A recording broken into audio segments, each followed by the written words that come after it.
this week's episode of Ragnpod. I'm co-hosting today. I'm Dale Leash, and I'm joined by... I'm Scott Johnson. Brady Petrie. Tommy Hicks. Everybody else is at their various and sundry holiday events for this Thanksgiving week. I'm curious. He said that you're a co-host. Which one of us is the other one? All three of you. Okay. We're all hosting together. We're one big happy skeleton crew of a family here. We did it, y'all. We made it. Having four co-hosts has never gone wrong with anything. No. It just ask the view. Boy, that's a wow, that was deep. Yeah, that was yeah. deep cut. Well, we're going to talk about a lot of talk about tariffs so far since the election and even prior to the election, and so we'll talk about sort of a local angle to the tariff argument, and this is actually a tariff on a particular good that's happening to kind of help some of our coastal fishermen. Can you enlighten us on what's going on, Brady? Yeah, regardless of how you feel about tariffs, I think this is one that most people, especially people here on the Gulf Coast, can agree is one that has been needed for a while. But last week, the International Trade Commission levied tariffs on a lot of foreign companies in places like Vietnam, Ecuador, India, that are basically they're conducting these operations called shrimp dumping. It's where they'll go out, they'll catch all this shrimp, and they'll bring it back and really just oversaturate the local market here. So shrimp dumping is not what happens the day after you eat shrimp from Costco. Now, that may be what happens to you. Okay. But the general consensus about shrimp dumping is just oversaturation of the market. I'm clipping that out of the podcast. Yeah, please do. Please I don't do. want to be associated with anything in that realm. But They got a good shrimp cocktail. I just eat too much, well, that was evident yesterday by our potluck. Yeah, But yeah. Anyway. Yeah. But yeah, shrimpers here have been hurt for a long time by this. I mean, it drove the price down. I talked to one shrimper who's been here since the early '80s, and he said that basically these companies, by operating this shrimp dumping, have basically lowered the prices of some shrimps from like $8 a pound to $1 a pound. Wow. And so that meant that a lot of these companies have gone under. The ones still in business, we're having to go out into the Gulf more often to try to make up what they were losing out in terms of revenue.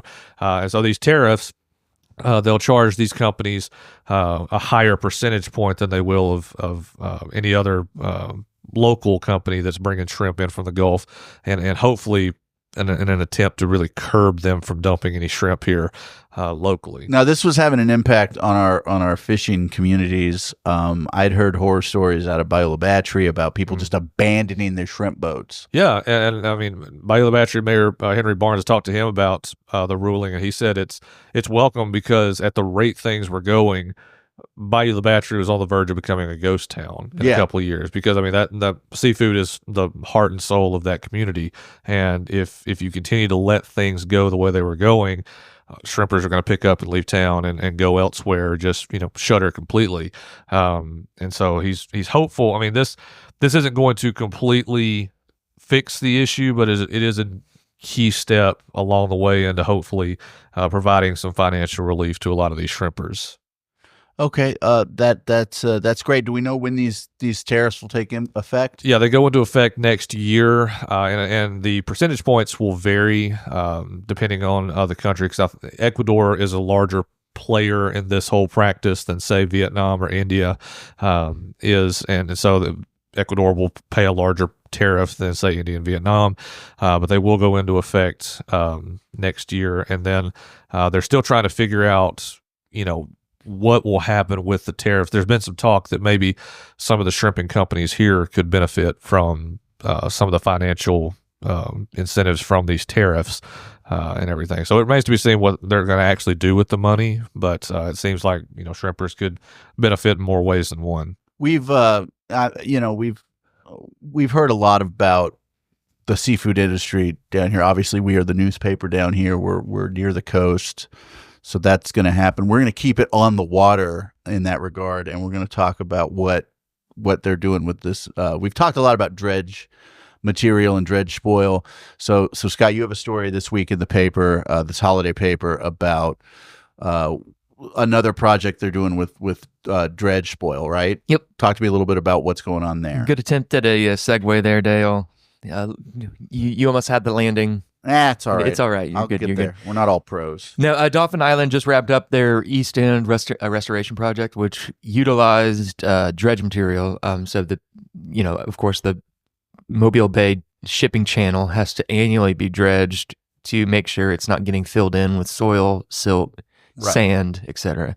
And so what happens to that material is, it's pretty controversial. It either gets shipped out into the Gulf, it gets redistributed into the bay, or it gets brought up onto land. And actually, over on Blakely Island, there's massive upland disposal areas.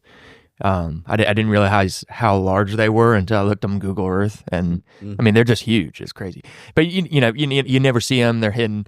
Anyway, but so Dolphin Island is constantly needing projects because of erosion, Right. sea level rise. They constantly need more sand to restore the beaches, and so this story really dives into something they're pushing for on a larger scale, which is a programmatic permit with the Corps. Okay. Which would be the first time in the nation, if they get it, it'd be the first example of this kind of permit being awarded, which basically you get one blanket permit to use dredge material, and then you can apply it to any specific project that kind of falls under that. Okay. Without having to re-engage the Corps through a permitting process, which is expensive, timely. And a big thing with using the channel dredge is time, because they're on a schedule. They're going to be dredging it anyway, and your project has to align with that schedule. That timeline. And if you can't get there, you can't use it. So it's a really cool cooperative project where the Corps is working hand in hand with Alabama, Dolphin Island to, hey, we don't want to waste this material. We're dredging it anyway. We want to put it to good use, and so it's really cool, and it'd be really interesting to see if they actually get awarded that permit. So yeah, let's. I mean, you might as well use it if it's available, right? Like let's go ahead and make use of it.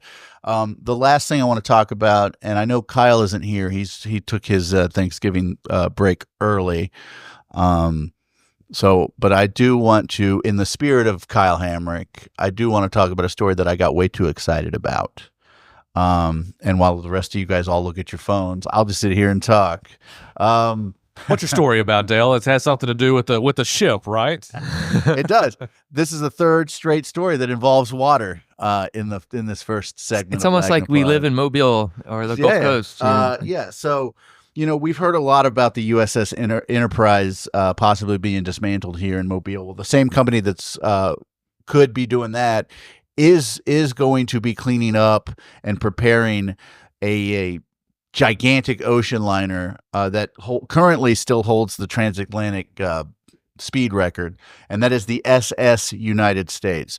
Back when they used ships to travel from place to place still, before planes were really, commercial air flight was really a thing. When did they set the speed record? Was it in the 50s? It was probably? 50s or 60s, yeah. And it's still active, but that's only because they don't do it anymore. I was going to get to that. I was about to say, what happened to our country? Well, we're no longer breaking records from the 50s. No one uses ships for travel like that anymore. Big airline doesn't want us to break this record. No, that's what it is. That's exactly right. So the SS United States is going to be going to travel from Philadelphia, where it's currently docked, to Mobile to be taken to be cleaned and prepared at Mars here on the river, and then it will eventually make its way to Okaloosa County, Florida, where it will become the world's largest artificial reef. It'll be sunk and it'll become a reef. But this is very interesting. I talked to a man who lives in Fairhope that in 1957 he was in second or third grade and was on the SS United States because his dad and his family were headed to Germany, where the dad was stationed with the Army. And he talked glowingly about the ship. It was larger than the Titanic, faster than the Titanic. A really fun stat about the SS United States is that it was faster in reverse than the Titanic was moving forward. So that's how much faster it was than the Titanic. It was 100 feet longer than the Titanic and also wider than the Titanic. So this thing is absolutely massive, and we will have the pleasure of seeing it. You could be able to see it from downtown Mobile, from like Royal Street if you want to. And this man that I talked to, his name is Chuck Bryan. He and his 95-year-old mother will be among the folks that will take a gander at it when it's here in Mobile, being prepared to be reefed in Florida. So, pretty exciting stuff. I really enjoyed, like I said, I enjoyed too much being able to learn about this ship, and it's gonna be really cool, and I'm excited to see it. It'll be a few weeks to a month before we start to see it. And then once it gets here, it's 4 to 6 months of preparations. And then in Okaloosa County, not only will they sink it to become a reef, but they'll also build an on-land museum that will honor the SS United States. So it's all good news for the ship. It's exciting stuff. And on that note, we will take a break and we'll barrel right into sports and hopefully not talk about Alabama and Oklahoma too much. Anyway, we will see y'all in just a minute.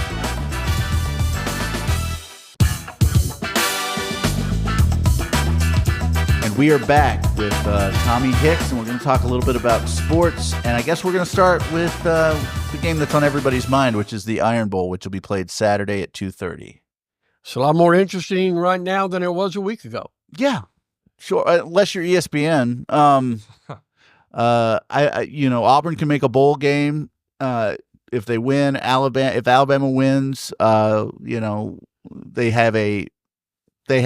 still have a chance of making the playoff. Outside shot, yes. I don't think they deserve it at this point, but yeah. So that's gonna be a bigger game than we all thought possible. I mean, Auburn beating Texas A&M, while not a surprise because they were playing in that voodoo palace that is Jordan-Hare, was a really thrilling game and really put Auburn in a position to be somewhere I don't think we thought they were going to be a few weeks ago.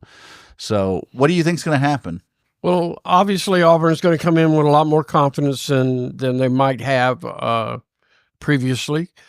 Alabama, there's some questions there, question marks. You lost to a team that you shouldn't have lost to. I mean, it's just pretty simple. I mean, Oklahoma is not having that great a season, and everybody expected Alabama to just win that game going away and then step into the Iron Bowl and then keep its playoff slot available, and that did not happen. So one, you get Alabama that's going to be wants to prove itself again against its biggest rival at home, where they've won the last 6 games at least that have been played there.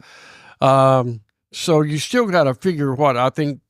Brady, who doesn't know anything about gambling but looked it up on the internet, that Alabama was an 11.5 point favorite. Is that still the number? But according to my sources, yes. That is the current spread. And when you look at the whole season and compare the two teams, Alabama is a team that should win this game. Yeah, but they should have won the last game too, so who knows? Yes, the shoulda, coulda doesn't really matter a whole lot when these two get together. So this game, besides making Auburn eligible for a bowl game, this would be their bowl game beyond that game, because if they could knock Alabama completely out of any playoff situation and get that win, that would be big. And play spoiler and also make a bowl game. That's enough motivation.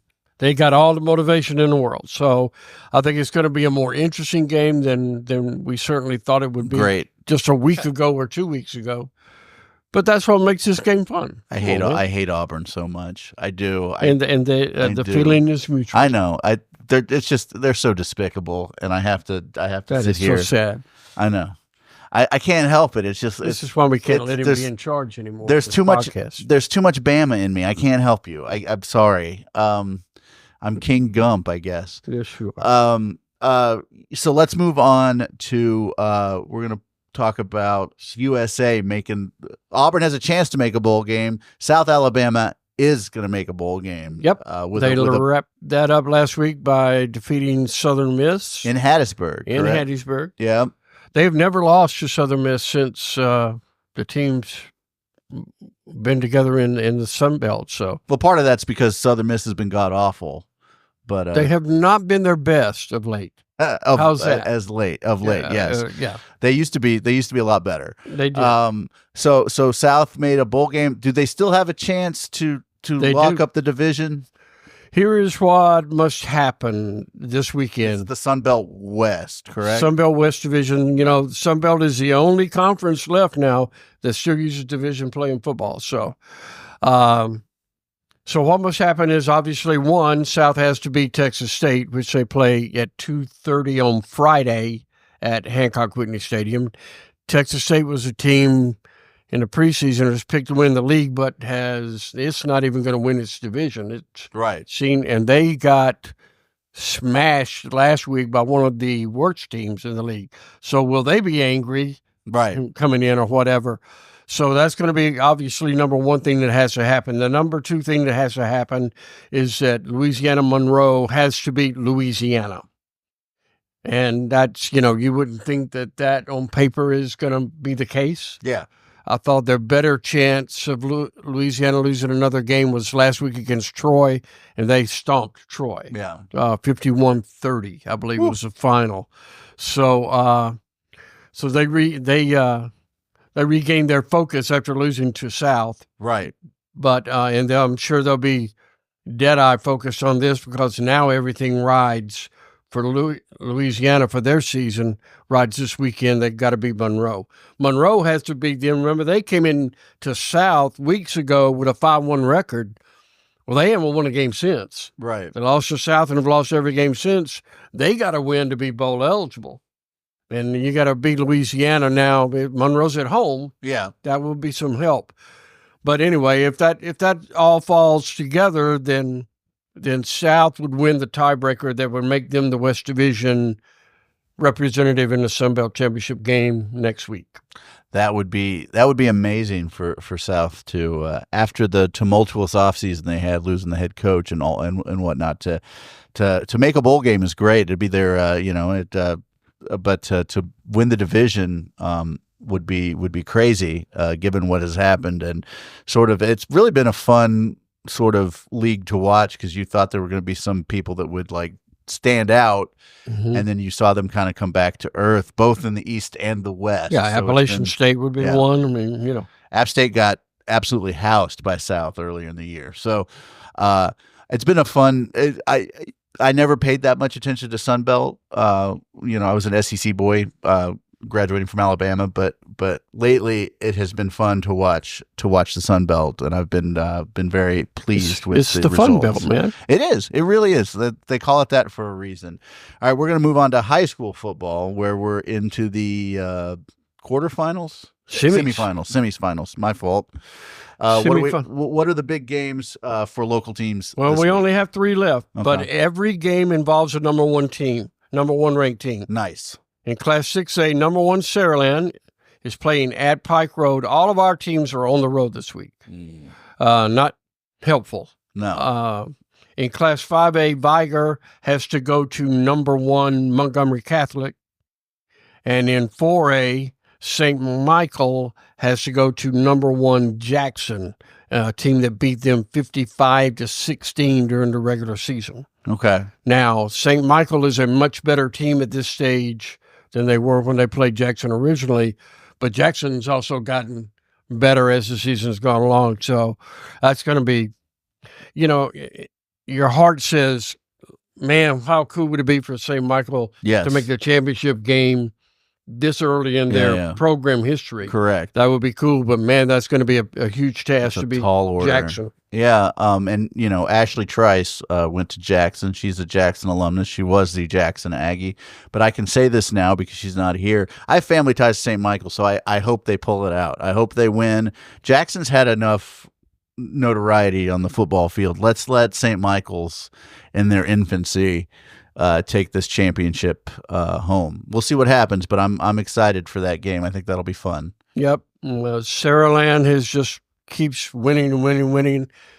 Pike Road will have to play very well, I think, to beat them. And although Pike Road is a very good team, and then Viger has had a tremendous season as well, and they got a roster full of athletes. But Montgomery Catholic has not lost a game, and they John McKenzie, the Viger coach, so when I look at them on film, I see us. Yeah. So that's going to be. I think of the three, that's going to be the most competitive game. That's going to be the best game to watch.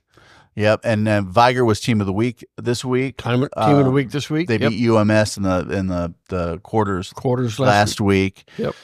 So they're riding pretty high. Chances are I guess pretty good that Saraland will go ahead and head to the Super 7. You would think. The other two, a little bit more of a question mark. Where's Super 7 being held this year? Birmingham at Protective Stadium, and are you packing your bags, Tommy? We'll see after Friday. The one interesting thing about Super 7 week is, rumor is they will announce during Super 7 where the games will be played in the future. You know, Mobile has made a bid to get the Super 7 here now that Alabama and Auburn, because of the playoff scheduling, have dropped out of that rotation. Birmingham, Troy, Montgomery at Alabama State, and Mobile at Hancock Whitney are the 4 cities that have bid to become part of the rotation. Let me put my prognosticator hat on for a second. Ooh, I didn't even know he had a hat. I think I didn't know he had a hat either. I don't know where he's been keeping it this time.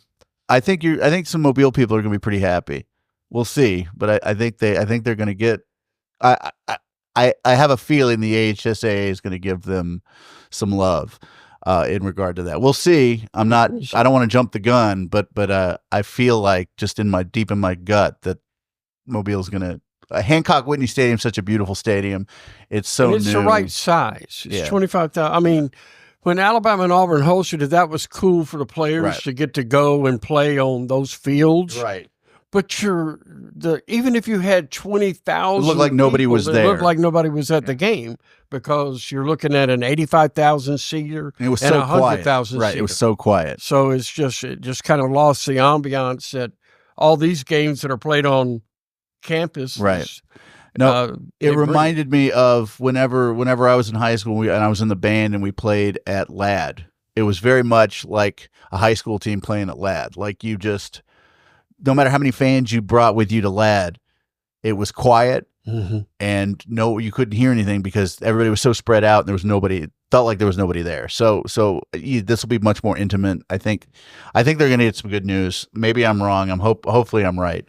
But on that front, we will let you go enjoy Thanksgiving unless you want to stick around for the third segment, Tommy. And for everybody else, we'll be right back after this. We're back for the third and final segment of Lagapod. This week, I am hosting, so we're going to have a little fun with this third segment. I don't want to talk as much about news. I'd rather talk about family and traditions and holidays, given that this is coming out on Thanksgiving morning. Happy Thanksgiving to everyone out there. In listener land, we really appreciate you taking the time out of your day. Maybe your mother-in-law is jabbering too much and you just need a break, so you put in those AirPod Pros and have the noise cancel set all the way up, and you're listening to me talk instead of her. And father-in-laws. I don't want to be sexist. Equal. Fathers-in-law, mothers-in-law can get annoying. Not mine. I love my mother and father-in-law, but I have heard that others are harder to deal with. So. I can't confirm or deny that I will be listening to this podcast tomorrow. So while you're choking down dry turkey or dry cornbread, or dry, that or dry cornbread, you can listen to us instead. On that note, though, I do want to talk about some Thanksgiving things. And one of the things I want to talk about, and I always enjoy, it brings up good conversation among this group of folks, is what is your favorite Thanksgiving side? And let me just tell you, I already know that Kyle Hamrick enjoys stuffing or dressing or whatever you call it. That's his favorite. But let's go around the table. What do you like, Brady? I like mac and cheese, but Oh my God. if I have my choice, it's the baked mac and cheese. I agree. That, like, It's the to most me, vanilla white boy side of all time. hey, look, it's a consistent winner. It's hard to mess up mac and cheese. It's consistently good. Here's but if the it's a thing, baked yeah. mac and cheese, give me that all Thanksgiving day is long. not for you. Is not. I'm sorry. is Did we have a big- potluck yesterday? Did we? We had one, right? And the mac and cheese. And mac and cheese was a side there. So I rest my case. Anyway. No. But Thanksgiving isn't about just bearable. It's hard. It's hard to mess it up. Like Thanksgiving is a performance. Well, if you're limiting it to just stuff that you can only have on Thanksgiving, you're really only talking Green about bean like casserole? dress. I mean, you. Oh, okay. To be fair, you can That's make a- green bean casserole at Christmas or Easter just True. whenever you want. Like, Yeah, you know. but I mean, I guess so. Anyway. I will some die good on this Betty hill. White mac and cheese. I guess I was Would going never to tell hurt you. anybody. I was going to tell you. Any other day of the year, or like if I'm not trying to be fancy, the blue box mac and cheese is my go-to. I love it. Yeah. Just put the butter in there, put the milk in there, stir it up. It's fantastic. Me and my daughter love it. But you're right. On Thanksgiving, I'm making it special. Oh, 1,000%. I'm pulling out the evaporated milk. Mhm. I'm making the bechamel, Yep. and I'm going to town on that. I Yeah. get you 100%. I can eat Now, a do whole you- tray of. Now, do you prefer mac and cheese with the traditional macaroni, or do you like a different kind of pasta style? I'm honestly not too picky when it comes to that. To give me You're picky when it comes to everything. everything else, Yeah. absolutely. But for this, if it's baked mac and cheese, I'll eat it regardless of what's in it. I mean, I have yet to see anybody who makes a baked mac and cheese that actually uses elbow macaroni. Right. I don't care either, but I mean, you get some of that. You get like cavatelli Yes. or the spiral The pastas. spiral pasta, yeah. That truly Oh, is. it takes it to an entirely It different level. does, because you get like the cheese and like the crevices of the spirals, Right. and it's just like you get like a pop of flavor every time you take a bite. It's fantastic. I love it. I'm about to leave and go find me some baked mac and cheese somewhere. Hey, you should go across the next door. Hey, there you go. Yeah. It's not baked, but it's delicious. It's delicious. Yeah. I this has been a controversial take because I think about half the audience knows what it is, and I had to explain to all of you what it is. But corn casserole or corn pudding is my favorite side. I only have it once a year at Thanksgiving. My mother-in-law makes it. She didn't make it one year, and me and my wife's aunt just about strangled her to death because we didn't have it. She did not. She's not made that mistake since we complained about it. Yeah. She has made it every time. I also enjoy stuffed eggs, and I'm saying stuffed eggs because of my wife's grandmother who won't say deviled eggs. So we love stuffed eggs. We love, don't we, folks? Stuffed eggs and corn casserole. How about you, Scott? What do you like? Brussels sprouts? What is your pretentious take here Yeah. on the Thanksgiving sides? The premier Thanksgiving side is hands down green bean casserole. Boo! No. Absolutely. I mean, It's terrible. okay, It's overrated. if you don't make it right, it is terrible.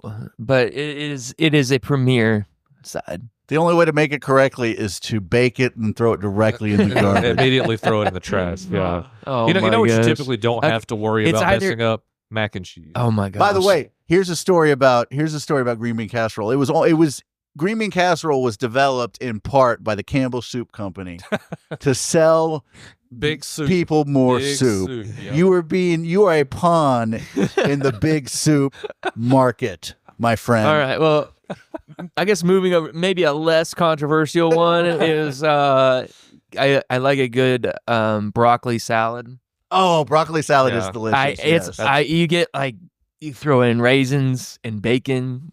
Now, you can keep the raisins. I I'll don't take need the bacon. raisins, but It's but incredible. The bacon and the cheese Cheese, and the yeah. dressing and the broccoli. It's phenomenal. You get the crunch of the broccoli and the Love it. bacon. You get Yeah. the creaminess of the. But you of have the to have dressing the is you have to have the fantastic. pop of the sweetness. You need the raisins. in it. Well, no, yeah, I get. Maybe you can replace it with some other kind of sweet. I get thing, why. but you need that pop of sweet. And we did have our Thanksgiving potluck here at the office. It's the first time that I remember us ever doing it. Hopefully it becomes an annual thing because it was phenomenal. It was nice to spend time with people that I spend time with all the time, but in a different way. I was gonna say people I don't see very often, but I see your ugly faces every single day. I see you guys more than I see my wife. I know.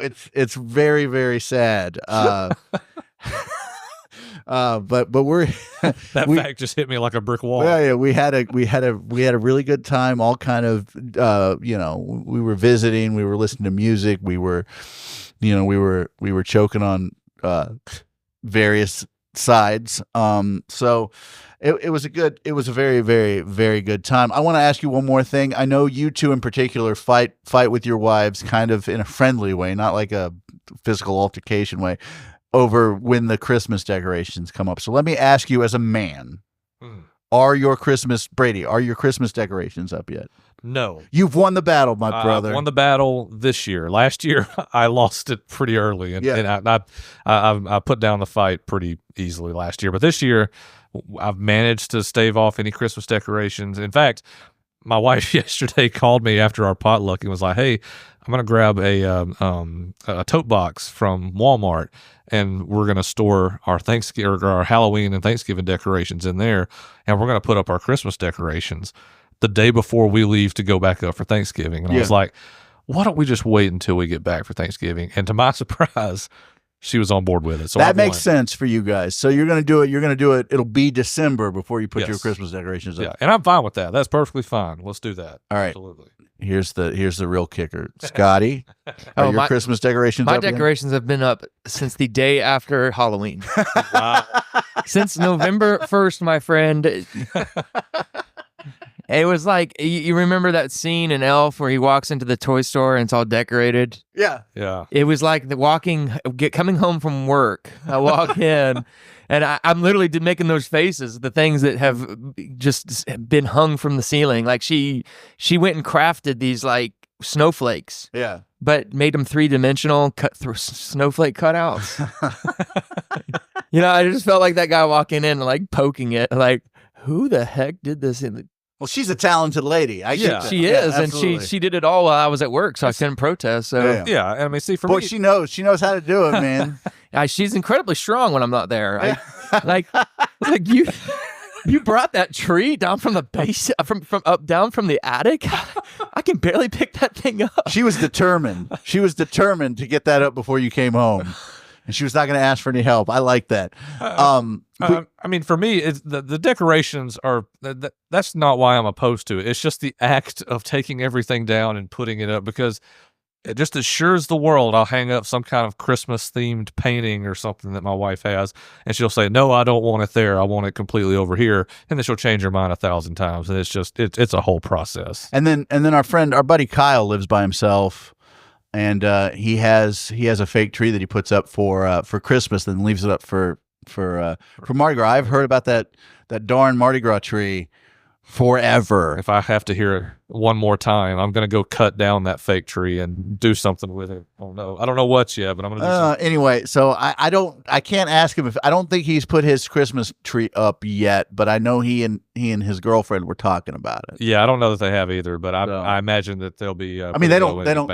He lives by himself. Yeah. I want to reiterate, but I think it sounds like she might have a say in his decorating from now on. So they're getting to that point in their relationship. Yeah. I think. Yeah. Love to talk about a man who's not here to defend himself. No, right? It's so easy. It's great. It's great.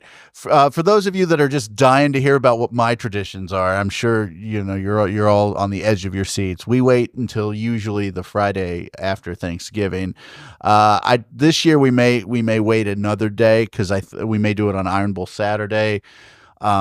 Just because I really want to take my daughter to the USA game, the last one at home, and that's Friday afternoon, and that's going to cut into our tree decorating time. So we may put it off till Saturday or even Sunday, but we usually wait until after Thanksgiving because Thanksgiving is my favorite holiday. Always has been, and we do a big family thing in Pascagoula every year with my wife's family, and it's a lot of fun. So I let that be its own thing, and then as soon as we wake up the next day, I'm thinking about going and getting the real Christmas tree because I'm a real Christmas tree dude, and so is my wife. That's why we work well together, is because we have very strong opinions, but we agree on almost everything. Right. So she truly is my best friend and someone that I love dearly, and we don't argue that much because we actually agree. It's nice. But on that note, we're going to call it a day here at Lagnapod at Lagniappe headquarters, as the office slowly people leave the office and just wave at us as we're sitting here recording this. So we're going to head on out, and we're going to enjoy the holidays with our families. Y'all do the same. As always, we love you to death and hope to see you after the holiday. Thank you so much. Love you. Bye. Bye. The Lagnapod is a Something Extra publishing production. Executive producers are Rob Holbert and Ashley Trice. Music is by Some Pulse Sounds and Electro Animals. Only subscribers like you have access to this podcast. Tell your friends they can sign up at my.lagnapperedbill.com. For advertising opportunities, please call 251-450-4466.